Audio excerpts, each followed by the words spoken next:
Matthew 27.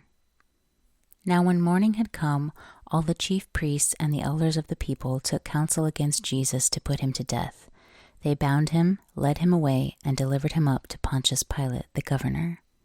Then Judas, who betrayed him, when he saw that Jesus was condemned, felt remorse, and brought back the 30 pieces of silver to the chief priests and elders, saying, I have sinned in that I betrayed innocent blood.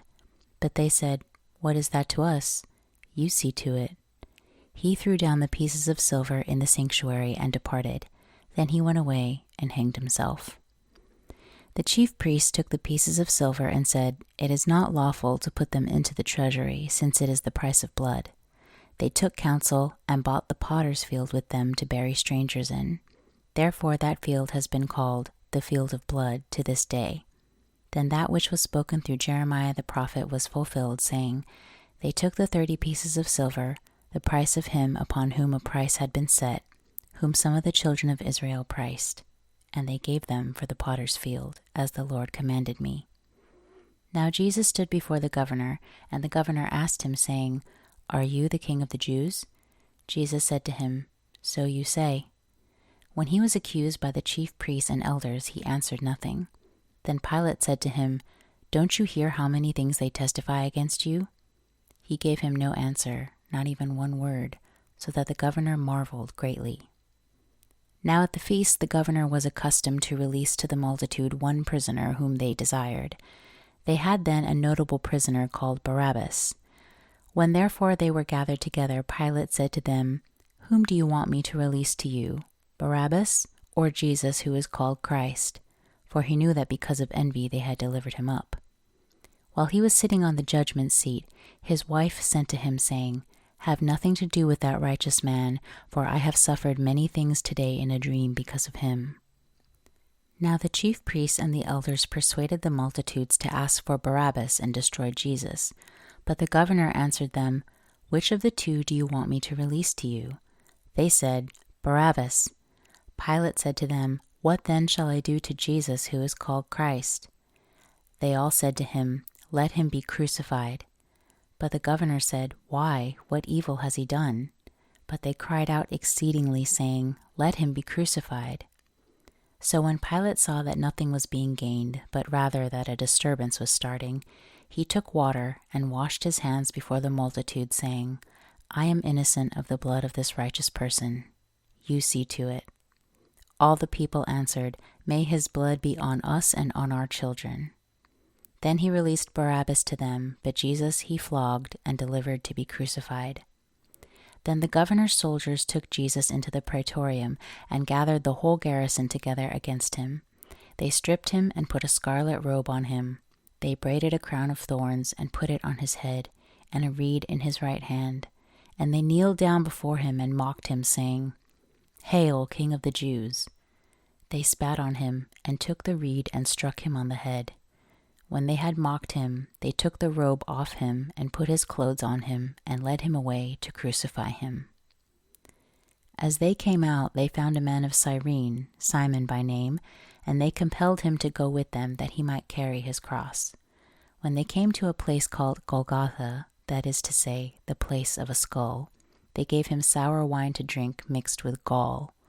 When he had tasted it, he would not drink.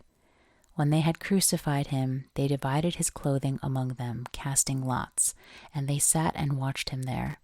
They set up over his head the accusation against him written, This is Jesus, the King of the Jews. Then there were 2 robbers crucified with him, one on his right hand and one on the left. Those who passed by blasphemed him, wagging their heads and saying, You who destroy the temple and build it in 3 days, save yourself. If you are the Son of God, come down from the cross. Likewise the chief priests, also mocking with the scribes, the Pharisees, and the elders, said, He saved others, but he can't save himself. If he is the King of Israel, let him come down from the cross now, and we will believe in him.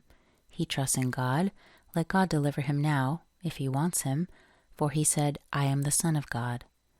The robbers also, who were crucified with him, cast on him the same reproach. Now from the 6th hour there was darkness all over the land until the 9th hour.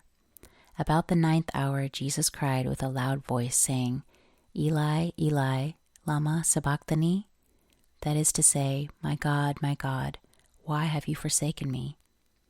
Some of them who stood there, when they heard it, said, This man is calling Elijah. Immediately one of them ran and took a sponge, filled it with vinegar, put it on a reed, and gave him a drink.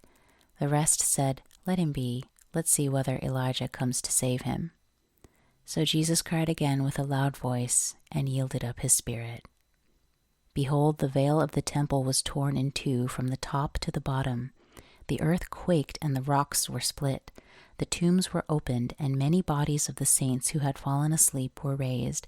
And coming out of the tombs after his resurrection, they entered into the holy city and appeared to many. Now the centurion and those who were with him watching Jesus, when they saw the earthquake and the things that were done, were terrified, saying, Truly this was the Son of God. Many women were there watching from afar, who had followed Jesus from Galilee, serving him. Among them were Mary Magdalene, Mary the mother of James and Joses, and the mother of the sons of Zebedee. When evening had come, a rich man from Arimathea named Joseph, who himself was also Jesus' disciple, came. This man went to Pilate and asked for Jesus' body. Then Pilate commanded the body be given up. Joseph took the body and wrapped it in a clean linen cloth and laid it in his own new tomb, which he had cut out in the rock. Then he rolled a large stone against the door of the tomb and departed. Mary Magdalene was there, and the other Mary sitting opposite the tomb. Now on the next day, which was the day after the preparation day, the chief priests and the Pharisees were gathered together to Pilate, saying, Sir, we remember what that deceiver said while he was still alive. After 3 days I will rise again. Command therefore that the tomb be made secure until the 3rd day, lest perhaps his disciples come at night and steal him away, and tell the people, He is risen from the dead. And the last deception will be worse than the first.